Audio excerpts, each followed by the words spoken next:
Estimados amigos, estamos en una nueva edición de su programa, Plataforma Democrática, para analizar los aspectos más relevantes que han ocurrido en la reciente semana. Este es un programa que se transmite por VES TV de VES Cable, VHTV de Cable Más, asimismo por Conectados TV y Cable Win. También se reproduce por las redes sociales de la Coordinadora Republicana y el portal Abeja. Soy Ángel Delgado y con Juan Cheput y más adelante con Víctor Andrés García Belaúnde vamos a analizar los acontecimientos más importantes. Hola, Hola, ¿cómo estás? ¿qué Ya se tal? conectó Víctor Andrés. Adelante. Hola, Hola. Ya, vamos a empezar entonces, vamos a hablar, creo que hay dos temas importantes en la coyuntura en la semana, el indulto de Alberto Fujimori y en segundo lugar, lo ocurrido con la fiscal de la Nación, la decisión de la Junta Nacional de Justicia, etcétera. Empezamos con Juan, vamos a pedirte a ti opinión al respecto sobre el indulto de Fujimori. Finalmente, se produjo. Sin duda van a haber algún tipo de reacciones, tanto externas como internas, pero ¿cómo ves tú el panorama luego que finalmente, luego de una lucha democrática importante, se ha conseguido que prevalezca las decisiones de los tribunales peruanos sobre lo que puede decidir las cortes extranjeras? Adelante, Juan. Muy buenos días, estimado Ángel. Un saludo también para Vitocho. Efectivamente, luego de algunas discusiones, ha prevalecido lo señalado en el orden jurídico peruano. Yo creo que esta es una cuestión soberana, fundamentalmente, en la cual nos hemos impuesto a una retahíla de comentarios de algunos abogados que con intereses claramente establecidos pretendían colocar una invocación al mismo nivel de una sentencia. La verdad es que la izquierda es muy eficiente manejando la posverdad. Escuchar a juristas, a decanos, a profesores universitarios señalando que Alberto Fujimori ha sido condenado por lesa humanidad, o de lo contrario, que la Corte Interamericana ha ordenado que nosotros cumplamos con un veredicto que nunca ha existido, pues simplemente eso ya es llegar a niveles realmente deplorables de cómo se maneja la información en nuestro país. En principio, lo que salió el día del indulto a horas 11 de la noche proveniendo de la Corte Interamericana de Derechos Humanos no era el producto de un pleno, no era el producto de una reunión de los miembros de la Corte, sino la invocación del presidente a que nos retrotrayéramos a lo que dijo el 28 de marzo del 2022, cuando pidió que nos abstengamos de liberar a Alberto Fujimori, en tanto ellos deliberaban, ¿no?, sobre la pertinencia o no de cuestionar el fallo del Tribunal Constitucional. Y eso quisieron convertirlo en sentencia, ¿no?, lo cual es absolutamente falso. Y lo otro, hablar de lesa humanidad, es una cuestión que verdaderamente es un despropósito, porque el mismo César San Martín ha señalado que lo que él hace es un comentario al margen, ¿no?, indicando que en esos momentos la jurisprudencia internacional consideraría probablemente a esos delitos como de lesa humanidad. Entonces, creo yo que el indulto a Alberto Fujimori ha sido bien concedido, es el correlato de lo que pasó la noche del 24 de diciembre del 2017, y luego un elemento importante, ese ánimo vindictivo, de venganza, de algunos sectores progresistas, de APRODE, de organismos, de ONGs de derechos humanos, de decir que Alberto Fujimori tiene que volver a la cárcel por el caso Pativilca. La resolución del indulto dice en su artículo primero que el indulto abarca todos los procesos en marcha. Y a la noche del 24 de diciembre del 2017, Pativilca ya estaba en marcha, porque Pativilca empieza en el 2012 y en agosto del 2017 Chile permite que se incorpore en la carpeta de investigaciones o de juzgamientos del gobierno peruano. O sea, era un proceso ya en marcha. Y por lo tanto, lo que pueda acontecer este 18 de diciembre cuando haya un juicio oral, no creo que repercute en la marcha del indulto de ninguna manera, y mucho menos que le quite la libertad nuevamente a Alberto Fujimori. Bueno, yo creo, comparto plenamente lo que tú señalas. Efectivamente, aquí lo que se ha radicado como una cuestión de principios es que el Estado peruano que se define democrático y que actúa dentro de los estándares de la justicia internacional, que ha hecho suyo la Carta de los Derechos Humanos, en fin, que tiene una jurisdicción supranacional, es un Estado democrático y entonces nosotros tenemos elementos suficientes para poder establecer criterios para juzgar a quienes cometen este tipo de delitos, establecer las sanciones correspondientes. Eso es lo que el Perú se ha comprometido a nivel internacional, a garantizar un marco que está establecido en las grandes declaraciones sobre los derechos humanos.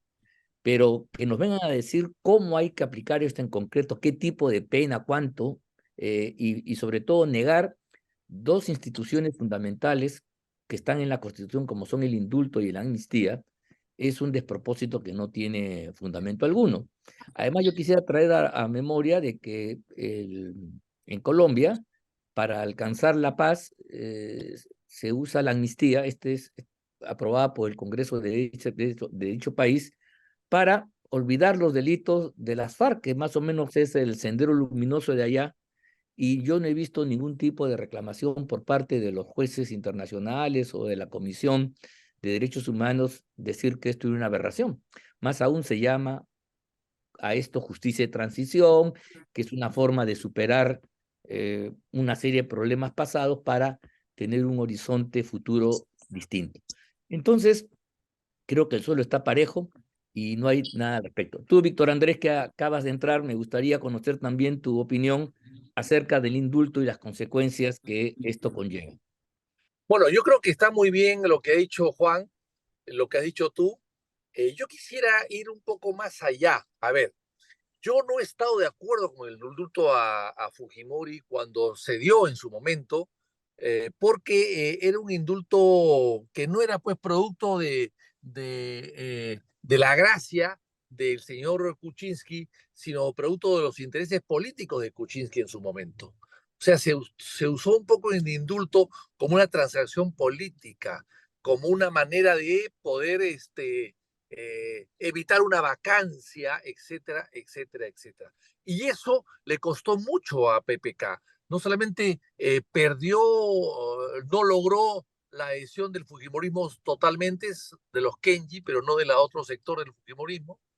O sea, dividió el Fujimorismo en vez de unirlo, y luego logró que todas las fuerzas de izquierda y de centro que estamos en el Congreso estuviésemos en desacuerdo con su súbito generosidad, y al final, sobre todo la izquierda que lo apoyaba, dejó de apoyarlo y fue el factor importante para que este señor tenga que renunciar después ante una evidente vacancia.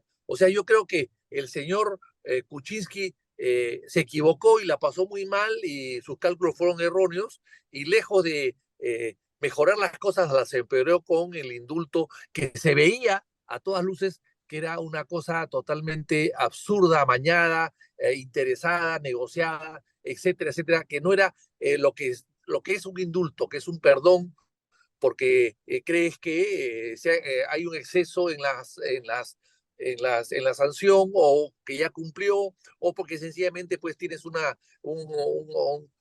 criterio muy cristiano, muy católico de perdón y de reivindicación y de voltear la página. En fin, eso evidentemente no fue así. Entonces el indulto nació mal.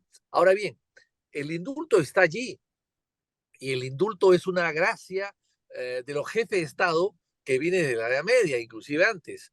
Es un privilegio de los pocos que les quedan a los jefes de Estado para poder ellos perdonar, de acuerdo a su libre criterio, perdonar a quien les dé la gana. Han podido perdonar también a Antauro, han podido perdonar también a Abimael, a Montesinos, etcétera, etcétera, etcétera. Los perdones han sido famosos en el mundo entero, en muchos países, y que se han perdonado a personas que inclusive no se lo merecían. Entonces, es una gracia y un privilegio presidencial que yo respeto. Y les cuento una anécdota para terminar. En el gobierno del presidente Belaúnde, con Elías Larosa de ministro de Justicia, se indultó al famoso loco Perochena. Se indultó. A la semana el loco Prochina asaltó mi casa, asaltó a mi mujer, asaltó a mi suegra y se llevó pues todas las joyas de la familia, digamos, entre comillas, ¿no? Bueno, yo, yo me quedé muy impresionado con la noticia que salió en todos los periódicos, por supuesto, pero no se me ocurrió pedir que revoquen el indulto. No se me Claro. ocurrió. No se me ocurrió, porque en fin, ese fue un error de cálculo. Evidentemente se indultaron a otros delincuentes en su momento, pero el que reincidió fue este señor, que además reincidió sin darse cuenta. Después se enteraría seguramente que la casa que había asaltado era mi casa.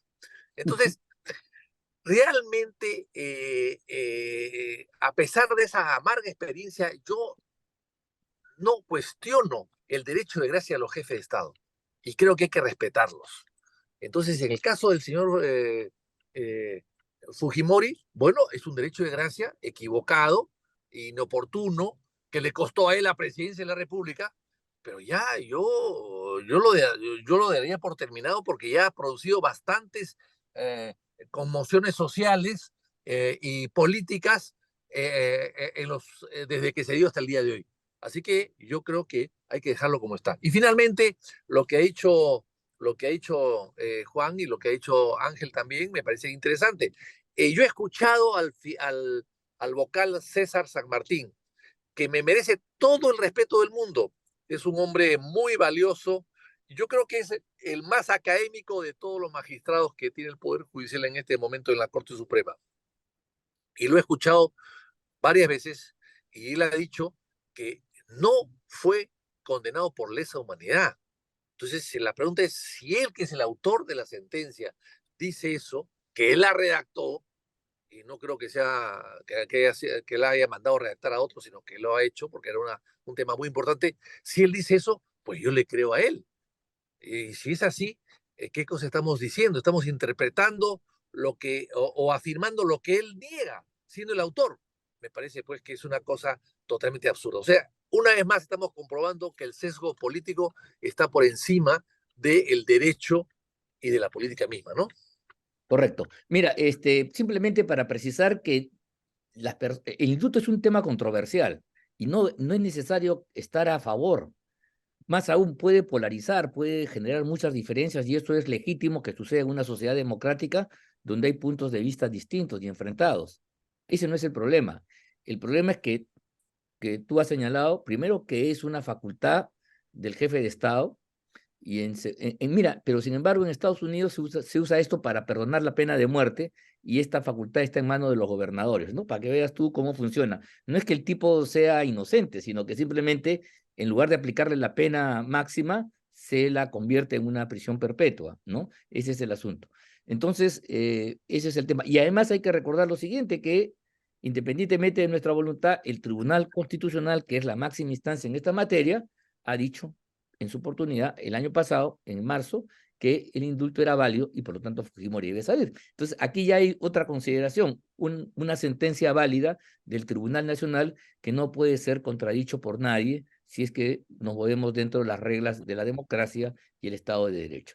El otro punto que quería plantear es el tema justamente de lo ocurrido con la Fiscalía, en la Fiscalía, con esta decisión, me parece prepotente, de la Junta Nacional de Justicia de separar por 6 meses a la fiscal de la Nación, a Patricia Benavides, ¿no?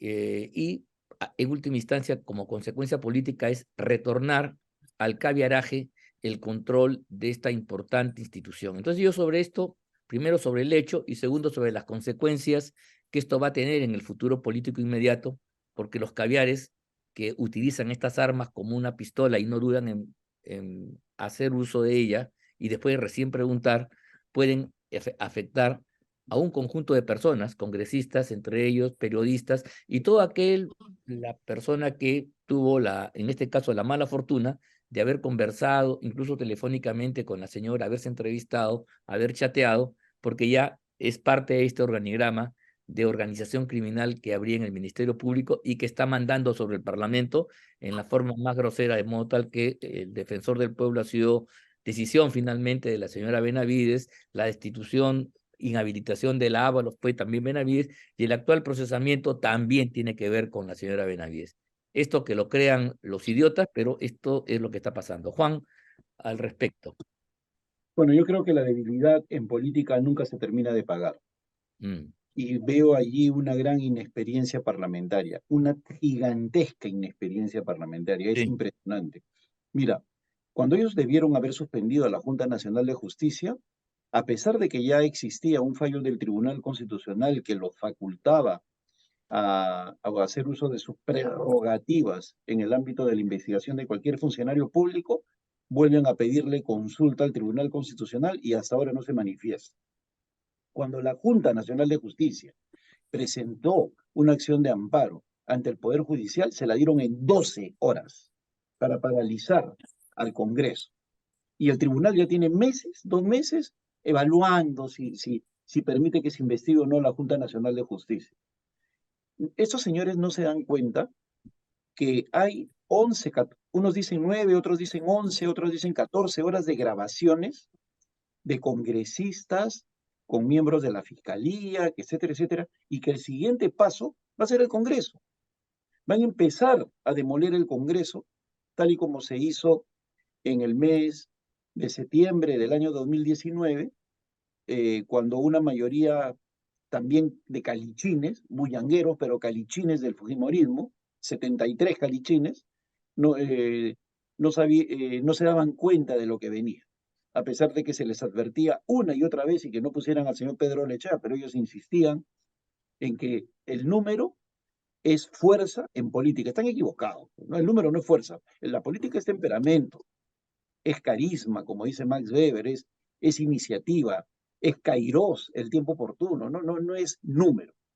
Y ahora, esos señores están esperanzados, ¿no?, en que el espíritu de Navidad va a alcanzar a la Junta Nacional de Justicia y al nuevo fiscal, y ellos van a estar tranquilos cuando el mismo día de la audiencia en la Comisión de Fiscalización a Patricia Benavides se metía Harvey Cochao por la puerta falsa del Congreso para intimidarlos, ¿no? Y en lugar de expulsarlo, defendiendo su fuero, le abrieron las puertas, ¿no? Entonces, creo yo que se vienen momentos álgidos. La salida de la fiscal Patricia Benavides es una señal. Mira, yo conozco a Pablo Sánchez, lo investigué también como miembro de la subcomisión de acusaciones, también tuve su caso en mis manos. Ahí sí quedó completamente exonerado con el voto unánime de toda la subcomisión de acusaciones constitucionales. Era una acusación torpe que le hicieron, pero yo hubiera preferido que sea él a que sea el fiscal Villena, porque creo que Pablo Sánchez en cierta medida es mucho más objetivo que el fiscal Villena, que lo veo mucho más manipulable y lo veo más cercano al sector caviar. Pero sí, creo yo que Patricia Benavides tiene que meditar en lo que significan los errores políticos. Hoy día Expreso señala que contratar a Jorge del Castillo fue un error político. Y yo creo que, independientemente de la amistad que tenemos con Jorge, fue un error. Y porque Jorge se tuvo que dedicar a defenderse él mismo, en lugar de defender a la fiscal, porque lo empezaron a atacar. Y al final se acumulan los errores y terminamos en una situación como esta, en la cual, nos gusta o no, ha habido un triunfo de la caviarada, que ha demostrado que sigue teniendo poder mediático, sigue teniendo influencia en el sistema de justicia y sigue logrando victorias, aunque efímeras, que espero que no sean contundentes y finales. Bien, efectivamente, eso es lo que ha sucedido. Mira tú, estamos viviendo una cosa gravísima, ¿no? Porque mira, la razón de ser de las prerrogativas parlamentarias, la inmunidad, la inviolabilidad, algunos no terminan de entender. Se hicieron en los comienzos del constitucionalismo, luego de la Revolución Francesa, justamente para proteger la actuación de los parlamentarios, sus dichos, sus actuaciones, frente al poder, y frente al poder que manejaba los jueces, y que podían entonces encauzarlos por cualquier cosa y sacarlos de su función parlamentaria. Mira tú, eso existe el día de hoy. Los parlamentarios no son responsables por sus opiniones y por sus votos. Mira tú, no están sujetos a mandato imperativo, y sin embargo vemos cómo en una investigación preliminar, donde ni siquiera se determinan responsabilidades, porque no es la investigación preparatoria, que es ya la investigación sobre un cuerpo mucho más preciso, se permiten este tipo de afrentas, que es meterse al Congreso, ingresar a las oficinas, etcétera, etcétera, que no buscan ninguna prueba, sino amedrentar a bisoños congresistas, como tú has señalado bien, Juan, con el propósito de tenerlos pues en una posición de subordinación y de miedo. Por eso es que no se alcanzan los votos para procesar a la Junta, etcétera, etcétera, y eso es pues una de las cuestiones que tenemos que analizar. Pero yo quería entonces preguntarte, Víctor Andrés, a ti, ¿qué opinas tú al respecto? ¿Qué va a pasar con esta defenestración abusiva totalmente de la señora Benavides? Porque, mira tú, en una cosa que es preliminar de temas penales, la Junta se adelanta que tiene facultades disciplinarias. La señora Benavides no ha cometido ninguna indisciplina. La están acusando de delitos.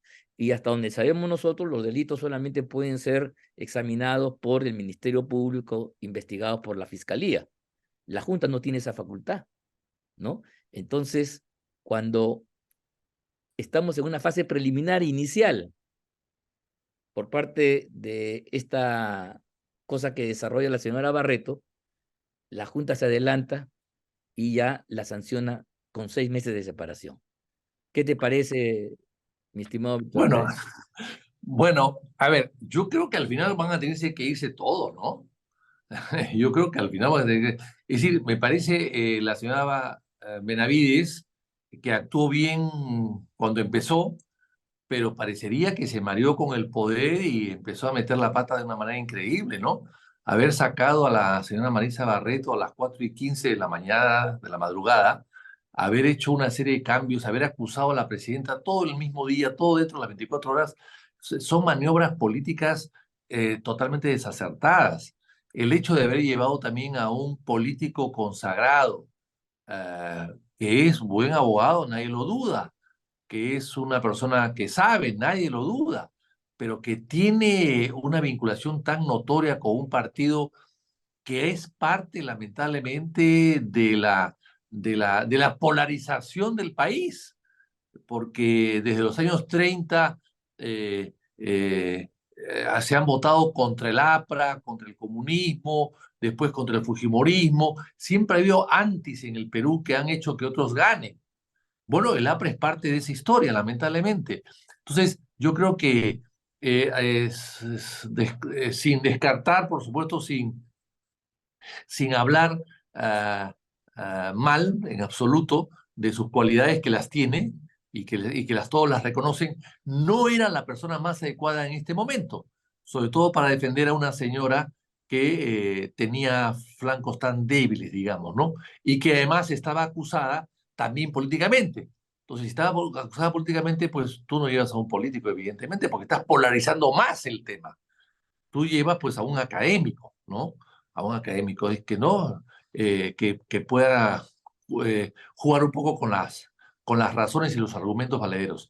Ahora bien, yo creo que la señora fiscal ha cometido muchos errores, también los han cometido los otros que los han acusado, los mismos fiscales, pero supremos, pero yo creo que acá y la de suspensión express, yo quisiera preguntarle a la Junta Nacional de Justicia cuántos jueces ha suspendido de esa manera, a cuántos fiscales ha suspendido en lo que va de su ejercicio en los últimos 4 años. ¿Cuántos, cuántos, jueces y fiscales pueden haber suspendido que han cometido estos errores y muchos mayores errores? ¿Cómo está? Que dé una lista de las personas suspendidas de esa manera.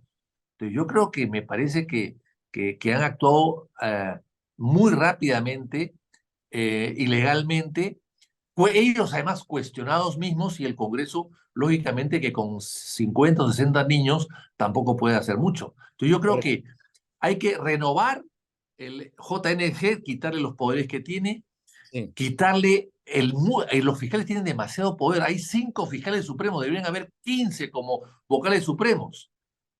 5 y además uno de ellos está en el jurado, o sea, quedan 4. Otro se puede enfermar, o sea, al final, ¿cuál es la junta de fiscales? ¿3 personas? No, yo creo que hay que hacer una reforma total. Se le ha dado demasiado poder y demasiada importancia al Ministerio Público que al final ha acabado estando por encima del Poder Judicial y ellos no son los que juzgan finalmente o sentencian. Totalmente de acuerdo con esto último, ¿ah? Mira, yo creo que es un clamor inclusive que las investigaciones vuelvan a la policía técnica que instruye sobre el delito y que la fiscalía acompañe el proceso. Pero hoy el titular de la investigación es el Ministerio Público y le da un poder exorbitante y la verdad que tampoco da resultados a la hora de terminar una investigación. La mejor demostración, creo yo, es la incapacidad de Vela y Domingo Pérez después de 5, 6, de 7, 8 años de no haber podido eh, estar presentes en la condena de ninguno de sus investigados y ni siquiera llegar a la etapa de juicio oral. Oye, otra cosa, Ángel, ¿por qué no la Junta Nacional de Justicia sanciona a los fiscales Pérez y Barba que se niegan a publicar, por ejemplo, el trato que han hecho con la Odebrecht a pesar de que es sentencia consentida? O Sí, sea, pues, pues es una cosa elemental. porque no le da ¿Quién la va, gana, pues. quién va a publicar ese lesivo convenio? ¿Quién lo No, va a publicar? ¿A quién van a sancionar por ocultarlo? bueno, eso es algo que evidentemente hay que seguir buscando, pero mira, en realidad, aunque el abogado de la señora Benavides hubiera sido su santidad el Papa, ella ya estaba condenada a que la suspendan por 6 meses. Era una resolución que ya estaba preconcebida, ni siquiera se han molestado en hacer ningún tipo de análisis, las cartas estaban echadas y definidas al respecto, en un acto absolutamente arbitrario, porque repito, los miembros de la Junta no son un organismo de naturaleza penal, no es un órgano judicial y no tiene por qué entonces conocer de delitos. Además, dice la Constitución que ninguna autoridad puede abocarse a temas que están pendientes en un órgano del Poder Judicial. Y en este caso yo creo que eso es lo que ha sucedido y nos parece penoso que se haya dictado esta medida y que nosotros miremos prácticamente sin hacer nada. Independientemente de los errores que haya podido cometer la señora Benavides, que son ciertos, creo que este asalto al poder, que es lo que les interesa a los caviares, más que llevar inclusive adelante el proceso. Eso sirve para amedrentar y recuperar poder. Es uno de los asuntos que vamos a lamentar probablemente en las próximas semanas o en los próximos meses, porque los caviares, premunidos de estos poderes, han hecho destrozos tiempo atrás y van a hacerlo ahora con los congresistas, con los periodistas y con toda la persona que ha tenido un grado de conversación, como si conversar, como si el tener contactos, como si intercambiar ideas y planear cosas incluso fuera un tema delictivo. Hoy se está penalizando la actividad política, la coordinación, la conversación, la concertación, y eso creo yo que es penoso en un Estado de Derecho. Eso así no funciona la democracia.